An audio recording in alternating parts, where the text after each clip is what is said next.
What can you talk about that you're doing right now?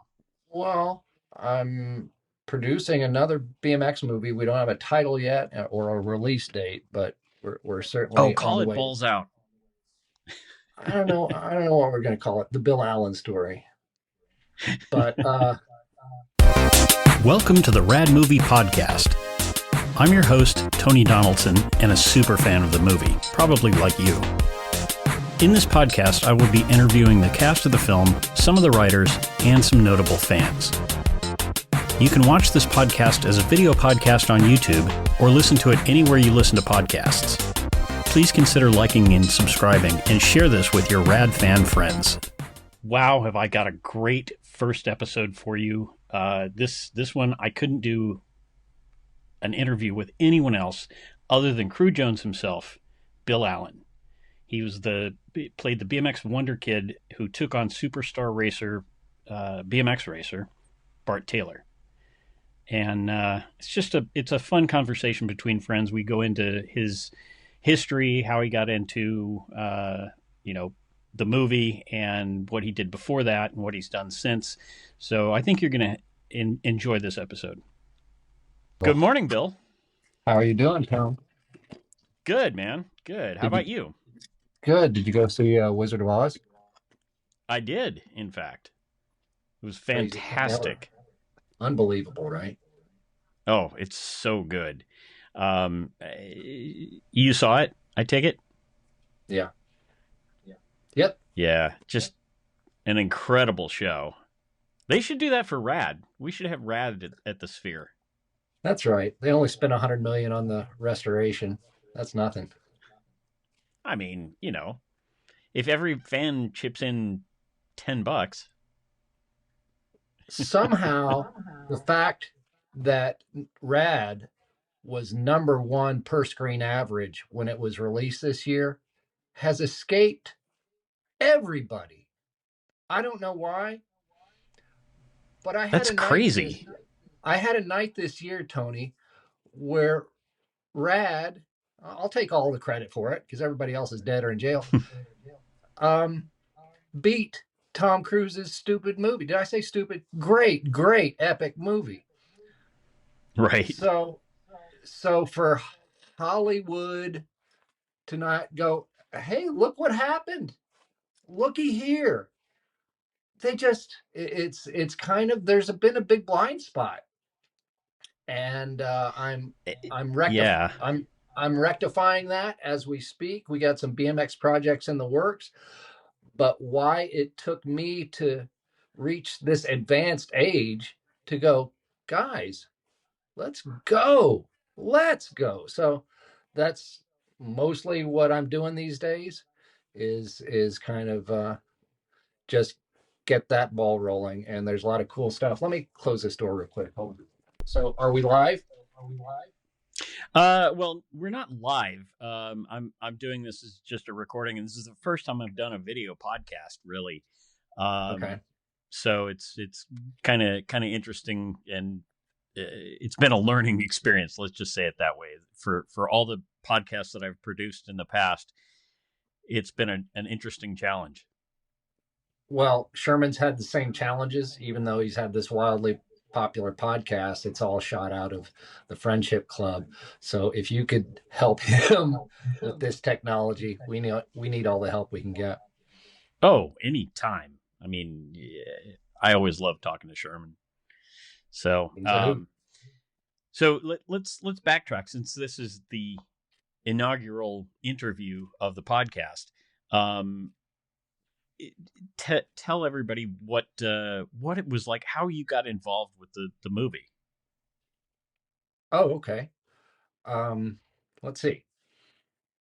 I was on a TV show in 1984, maybe, called Hill Street Blues. And I got to say, I'm pretty proud of that fact. It was known at the time as to be a show for real actors. They got the best New York actors they could find, had really good scripts. So when I was a teenager watching Hill Street Blues, it was a groundbreaking show. There had been a lot of cop shows on before, But now this new gritty era of cop dramas was really kicked off by Hill Street Blues, and it was a great show. And now I'm 19 years old, still in my teens, basically, I think, and have a really meaty role on Hill Street Blues, where I get to cry like a little girl and emote, and it's a whole character arc on a very popular show, which was kind of must-see TV back in the day. Remember that phrase? And Right. so Hal Needham saw that episode that I was on not once but twice, and the second time he was in the midst of casting Rad. So that was all unbeknownst to me. I didn't know he knew me from Adam. I was just another actor meeting some big director. We didn't have the internet back in the day. I just knew he was the Smokey and the Bandit guy. Okay. And so they brought me into the office. They brought me into the office with Hal and Robert and Sam. I think that was it. There was a mongoose bike sitting there, and I sat on it. I might have read a scene. I might not have. It was a meet and greet.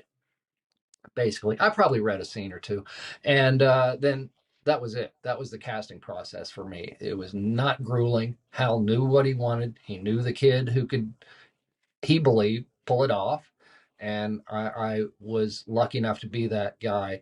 I've come to appreciate casting as a happenstance. You're at the right place at the right time, the right age, hopefully, and you may not be the best actor for the part, but you get the part because you're standing in the right place and have the skill set or the looks or whatever the weird combination is, or somebody owes you a favor. You never know why somebody's on a movie set. There can be a million reasons, literally. And so I could go into that later.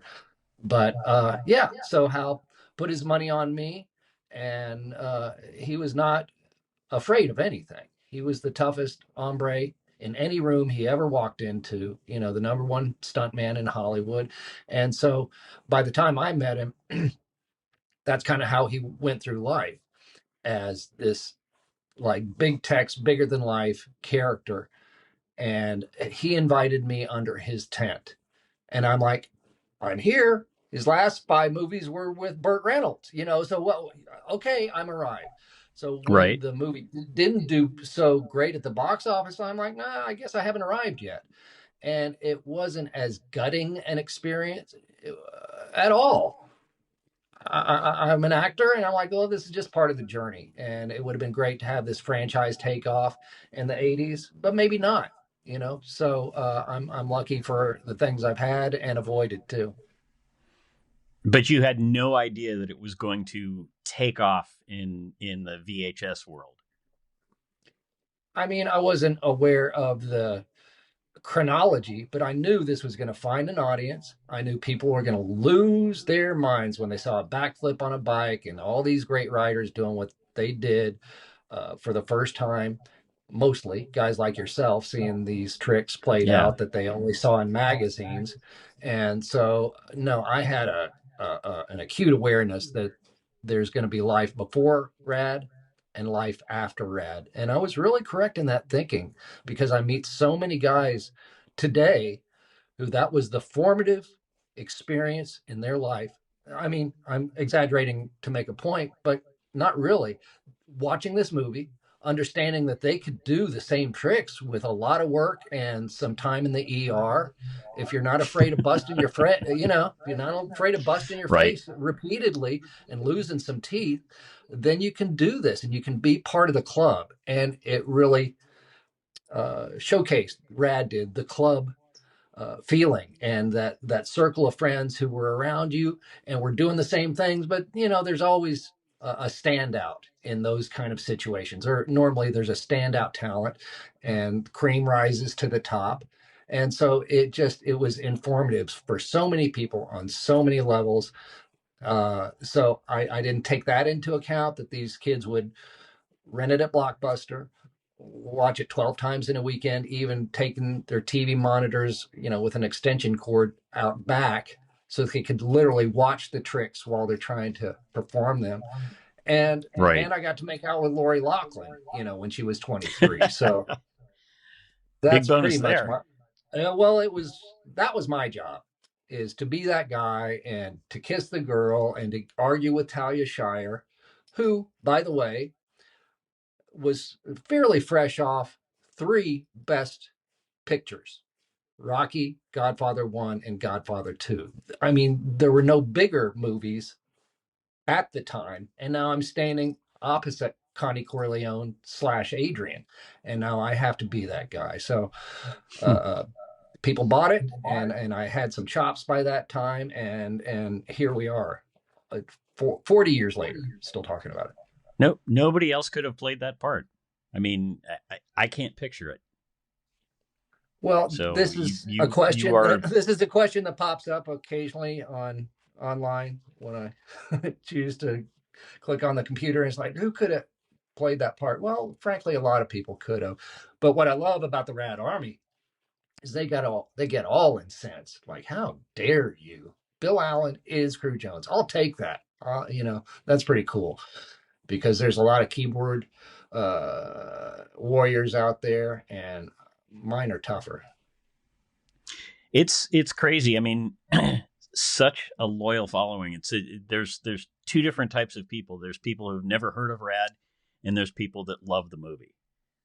That's it. And that's the crazy experience about that whole thing is like, it's what other film has that much of a cult following? There's a couple, but I mean, rare. Well, again, yes, you're correct. It doesn't have the brand awareness of many, many other films. And if it was number 1 at the box office this year, if a Rad documentary that was released this year was number 2 on iTunes and performed very well, it's just like, yeah, it's not a cult thing. This is an 80s cultural phenomenon that is as much a part of the fabric of 80s cultures as the Goonies or Thrashin' or North Shore. It's in that wheelhouse of these action sports movies that really kind of took hold.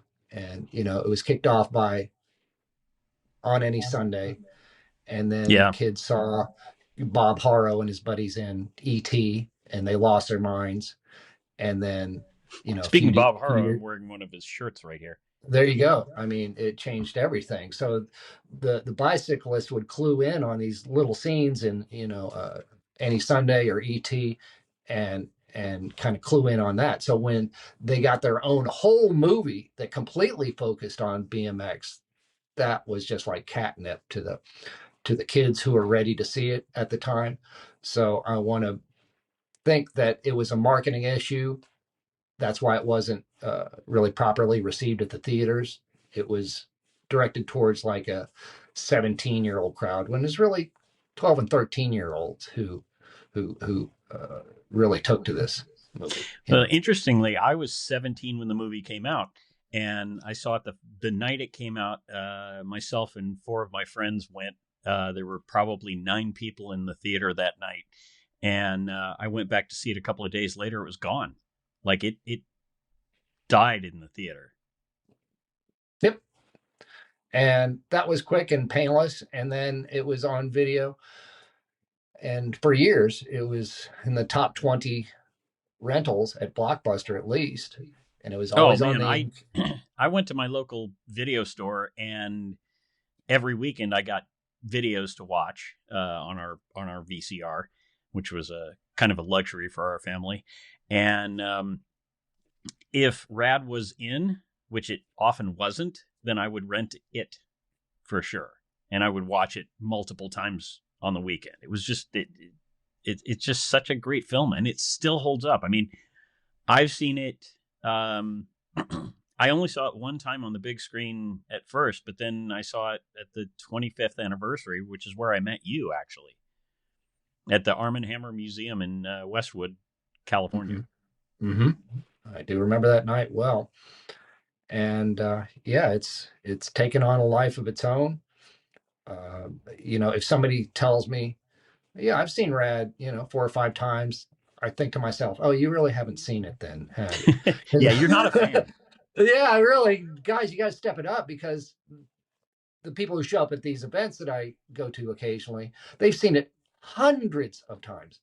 I can't calculate that in my mind. I can't fathom it. I'm a film guy, have been since I was a child. And the most I've seen any movie is maybe 10 times, It's a Wonderful Life on a Right. semi-annual basis. But man, the way people have taken to this movie, it's almost a category of its own. Think of a movie that is re-released every year and keeps growing in stature, and the fact that it was held back for decades and then re-released right around the pandemic. I mean, it kind of just exploded because people were stuck at home on their phones and watching their devices. So that all kind of played into what's happening now, which is next year's the 40th anniversary. So that's pretty exciting. Yeah, I'm looking forward to the 40th, but the annual showing is crazy. I mean, you see these stories of people driving hundreds of miles to go to their closest theater to see it, and just to see that level of fan loyalty. You know, you and I have gone to a few around LA, and I think one of the first ones we did was downtown LA, and that was an anomaly because it's so hard. I picked up Sam and we drove for an hour and a half to get 11 miles to downtown. That's how bad LA traffic is.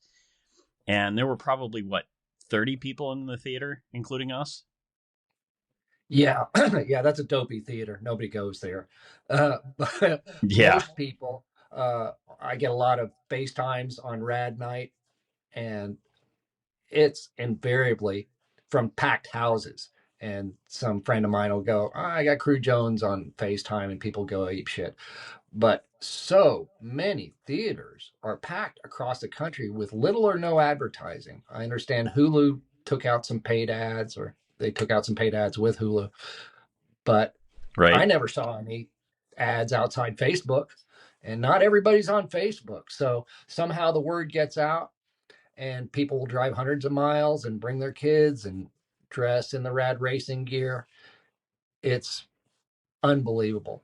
And what's even more unbelievable to me, Tony, and I'm trying to fix this, is that phenomenon is, I would say, 100% ignored by the bicycle industry. The audience that this is geared towards, and you know more about this than I do, how many bicycles do you think Rad is responsible for selling? Oh, man. I mean, that was kind of the height of BMX, both freestyle and racing in 86. A lot. You can't quantify it, dude. We just know. It's like, okay, when a popular group adapts an instrument, then all the kids want that instrument and they go out and buy that instrument. It's the oldest, right? It's the oldest thing in the book. And so for the bicycle industry to ignore what Rad has done, well, the automotive industry didn't ignore how with NASCAR or the Trans Am, right? They celebrated it. So I'm calling the bicycle industry out to make this a part of their agenda. Rad contextualizes, is that a word? The sport, and the lifestyle and the attitude, and it's a film that I'm happy to have on my tombstone as my achievement, because it celebrates camaraderie, not killing your enemy, right? Right. To me, the hero of this movie is Bart Taylor when he waves Cru on, and now they're mano a mano. This is the greatest moment in that movie, and it's a great moment in sports history movies because it displays that we're not there to kill our competition. We're there to see who's better that day, and then we'll see who's better tomorrow. It's that kind of thing. No, it's a great story, and people, I think the world needs this message. Bart wasn't the bad guy in the movie. Yeah. Absolutely. Well, I mean, I wonder how many kids went out and bought Mongoose bikes and didn't go out and buy Murray bikes, which is an interesting thing that wasn't really addressed in the film. Yeah, it's funny. I mean, Mongoose is now a Walmart brand, right? More or less, yeah. A lot of brands have gone that way. They've Yeah, gone to the mass market just to make more money. But you know, I mean, if you go back in time, Stu Thompson rode for Huffy, and he's a big dude, and was one of the fastest racers ever. And I guarantee that that was not an off the shelf Huffy that he was riding. There's no chance. of course. Yeah, I don't know the game well, but I do know that Rad is responsible for selling about 1 billion bikes, give or take 1 billion. And I've been escorted out of BMX events, like at Mongoose booth in the Grands. It's like, yeah, Bill Allen can leave now. So it's just a Why would weird they kick you disconnect. out? Well, do you want to? The actual reason is I hadn't paid a vendor's fee, and now I'm at the Mongoose booth and creating a little stir, and Ugh. they weren't having it. So I was asked to leave, and that's happened on more than one occasion. Personally, yeah, it's annoying, but really, there's not too many stars in this sport, like recognizable personalities. So that's a weird disconnect, and I ignore it because I'm running my own race. And if these Right. guys don't want to get up to speed with my crew, that's fine. We're gonna do these things anyway, not because they are easy, but because they are hard, and because it does have an effect. Kids will go out and buy bikes and try these things where they wouldn't have otherwise, and these guys are likely to profit from it and not give the people who kind of help create this momentum any uh, credit or money. That's okay, Tony. Dude, I'm 2 steps from the fucking great. And listen, Ben Franklin, he didn't patent the lightning rod, right? He could have. He just Right. invented it and went and understood this is good for humanity. And I understand that, or my point of view, the bicycles are good for humanity. So that's my that's my raison d'etre these days. And sometimes I get paid for it, sometimes I don't, and I don't really care. You know, some of my happiest days have been my leanest days as a starving artist. So that doesn't scare me, Good. yeah, whatever. And now the guys I'm surrounded with, like yourself, are accomplished individuals in decision making positions. And now I'm finding my rad team, and we're moving forward with a lot of cool stuff. That's awesome. Tell me about some of the more notable people that are fans of the movie that you know of. Oh, well, Ed Helms comes to mind. I did an interview with him for one of the rad releases a couple of years ago before the Oh, movie that's started. awesome.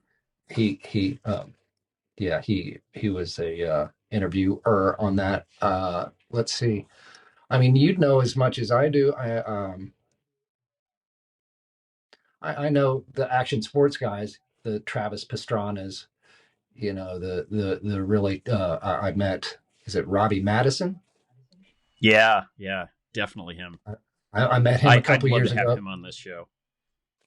Well, he couldn't have been nicer. And if you're not aware of Robbie, he's the goat of Supercross. I mean, he's just unbelievable. There are guys on his level, but you could count them on one finger, basically. And so it really found its home with athletes.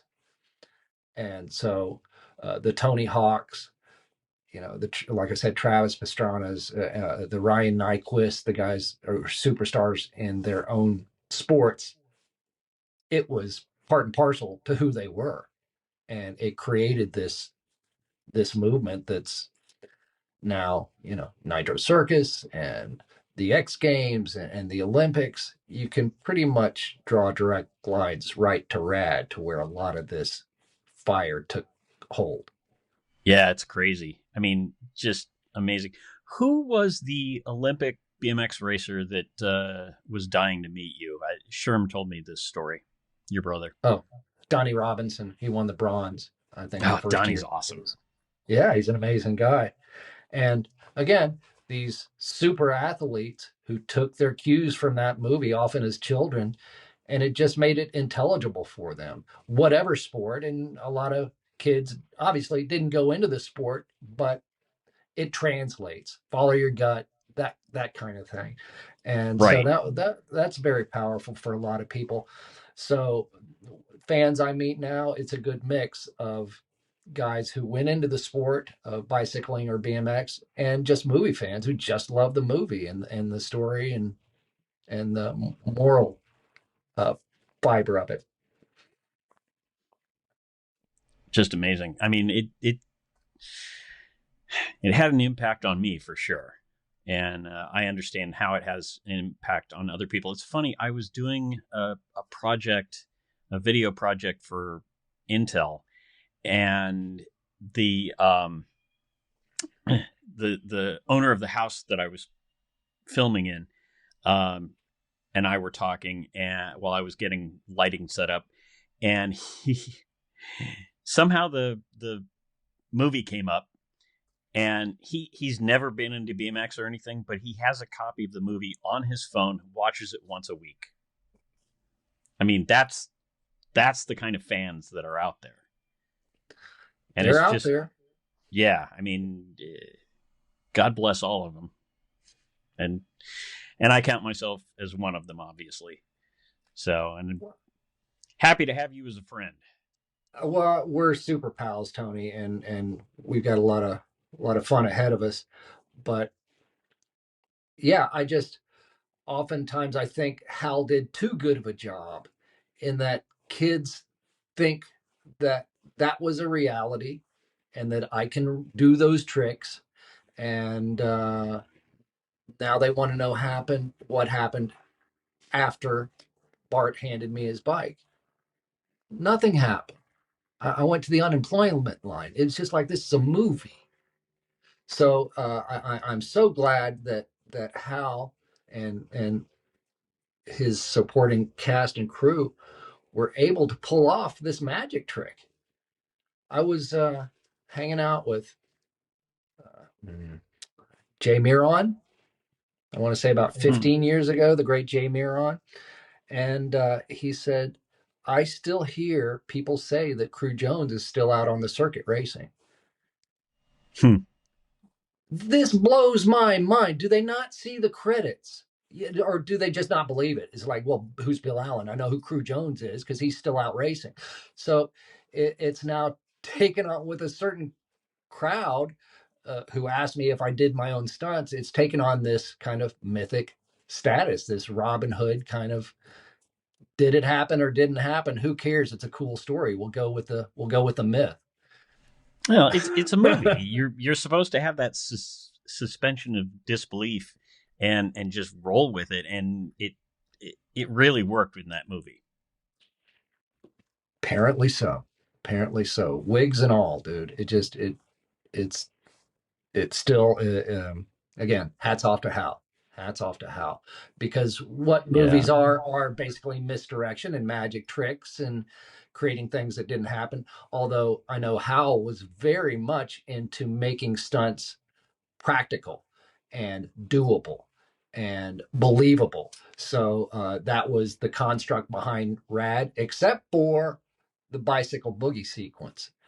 When the lights come up and I've got rhinestones head to toe, now we're doing things that can't be done, never have been done, never will be done on a bicycle. So the sequence and the fact that we're just doing crazy stuff that's not represented in the rest of the movie make me think that the most famous section of the main part of the movie is just kind of Cru's fantasy.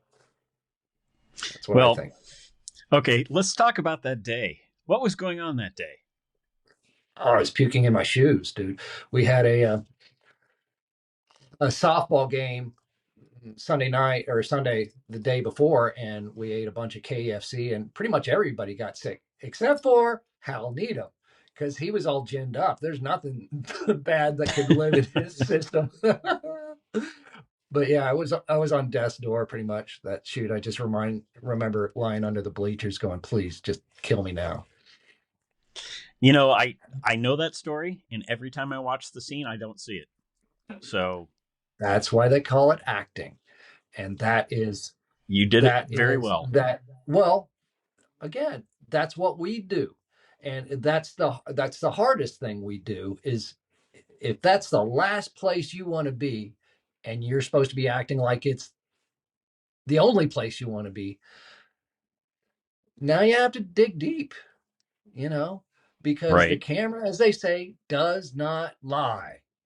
And so it's all trickery. Like I said earlier, it's all trickery, but you got to be good at your trickery. And it's all overacting. Just don't get caught at it. So, man, I was brought up by some very good players, people who you wouldn't remember their names, but I was reflecting this morning on how blessed I've been with my training as an actor. I Right. don't know why I've been so blessed, but I wouldn't have had it any other way, or period. I got to work with the best of the best in the genre of film acting, which is what I wanted out of life. And so I got handed a lot of great gifts and watched personalities around me blow up bigger than big. And so I learned a lot of lessons from that. I took a lot of notes, what to do, what not to do, and thankful for my little place in life, a walk-on part of the war. Yeah, Yeah, you did get to work with Brad Pitt and George Clooney early in their careers. I sure did. And tell the story of the battlefield with the ants. Oh, so I was on a shoot for a movie called Born on the Fourth of July that was later lampooned in Tropic Thunder. That was basically my experience on Born on the Fourth of July. So we were going through extreme jungle training with actual hardened Marines in the jungles of Houston, outside Houston, very hot and humid. And we were getting towards the end of our 10, 12-day training session out and sleeping in mud holes. And Tom was there for most, if not the whole time. And our last night, we were doing a long range night patrol ambush. So we had scoped out where we were going to sit that day. And then we would take our positions after sunset and wait for the quote enemy. These are war games to come through, and we light them Right. up. Haha. But these Marines, they're not messing around, dude. They're not messing around at all. So we're Right. scared. We're scared out of our minds. I certainly was, because they had it in for me. That's a different story. But we're going out on a long range patrol. It's night, moonless night, very dark outside, and we're probably a click, a third of a mile away from our final position. And I sit down in what I think is like just a soft place to land, because Tom called a hold. And what I come to realize, not only am I covered in chiggers, but I'm sitting in a red ant pile. So now I'm covered in poisonous red ants that are having their way with me, man. I mean, by the time I realize I'm covered, it's too late. They're making a meal out of me, and I'm trying to brush them off. Oof. And Tom Cruise is in my face, screaming, whispering. I don't know how you do that, but he did it. Whispering at the top of his lungs, man. And he was not messing around. This guy's intense, man. And he was mad. And I couldn't come out with the words. I'm dying, because I was dying. And so we get put in our positions. And so I'm an arm's distance each direction from other actors portraying Marines who are doing the same thing I am, except I'm dying inside. I'm experiencing the worst pain of my life, my arms swelling up. And since I was already on the bad side of these Marines, I'm like, well, here's my plan. I'll just pass out from the pain and they'll find me in the morning. I mean, it's a good life plan, really. When I could have just said, hey guys, stop this. I'm dying. Take me somewhere, No. this is how brainwashing works. And these Marine drill instructors, they can do it in a matter of weeks, turn farm boys into killers. And they decided to do it to a bunch of actors. And that's what they did on Platoon and all of Oliver's Vietnam movies and Saving Private Ryan. So it was the same group of Marines headed up by Dale Dye, a very famous arms expert and trainer for these young actors. And he would just take these actors out into the wilderness and thrash them within an inch of their life. And then it's like, turn the cameras on. There's not much acting that needs to take place. It's like, you're there, dude. You got the 1,000-yard stare. You want to kill anything that moves. So it's effective filmmaking, but it can mess with your head. Yeah. So they made a movie out of it. Tropic Thunder. Literally, I was watching that movie having Vietnam flashbacks of my own.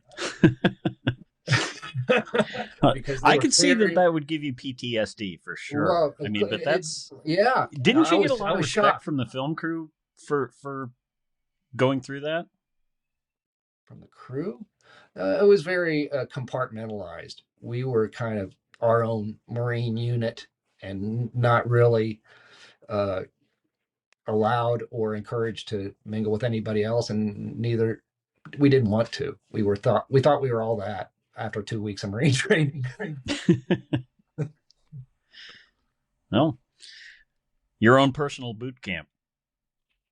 They were serious. It was no joke. These guys had lost, hundreds of their friends in Vietnam. Many of them had done 2 or 3 tours in Vietnam, so that was that area. So and of course Oliver Stone was that guy too. Platoon, which right. I nearly got that role. He wanted me for the Charlie Sheen role at one point. Oliver Stone was that guy. He was a killer of men and a survivor of the Vietnam debacle.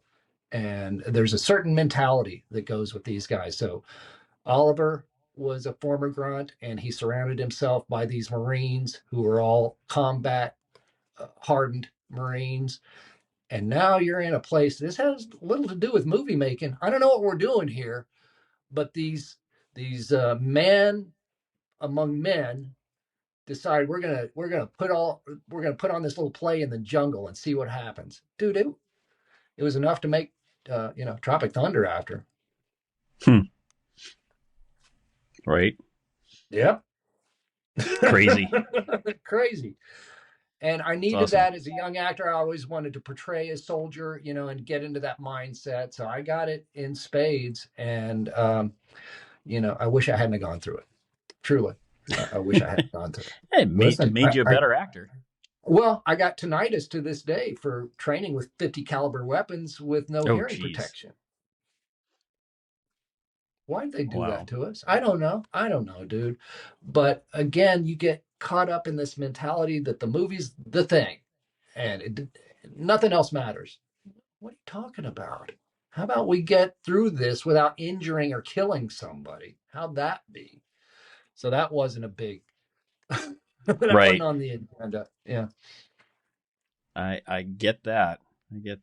So what are you up to now? I mean, personally, I know some of the stuff that you've got going, but what can you talk about that you're doing right now? Well, I'm producing another BMX movie. We don't have a title yet or a release date, but we're certainly call it Balls Out. I don't know what we're going to call it. The Bill Allen story. But so I've kind of put on my producer's cap the past few years and have been producing a documentary that will hopefully be out soon, and working on some feature films right now. So what's your documentary? I guess I shouldn't say right now, but okay. It has to do with my past and the crew I was coming up with. Pretty impressive group of individuals that I was not worthy of being in that circle, but anyway.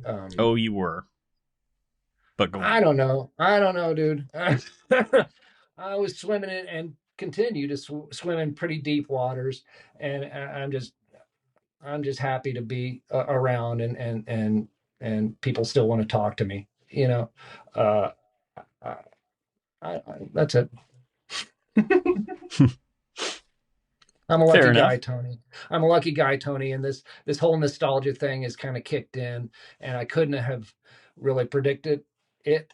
There's this film called Searching for Sugarman, where this musician who did a few albums just kind of disappeared and got a life of his own and became a carpenter while his albums kept gaining stature in like South Africa. And then he did a concert tour. And so I feel like that. It's just like I was lost in the wilderness for a long time. And now I've kind of found my footing again through people like you and the fans who have kind of lifted me up through these interesting times. And I'm not worried about anything, dude. We've got a great team moving forward, and I get to live my little life as an artist. That's awesome. Yep. So super happy. Thank you for this. My first interview of the podcast, and give a big hug to your lovely wife. All right. Thanks, Tom. Yeah, of course. Well, thank you, and stay tuned for the next one, guys. Hey, thanks for making it all the way to the end of this episode. Please hit that like and subscribe button and check out our other episodes.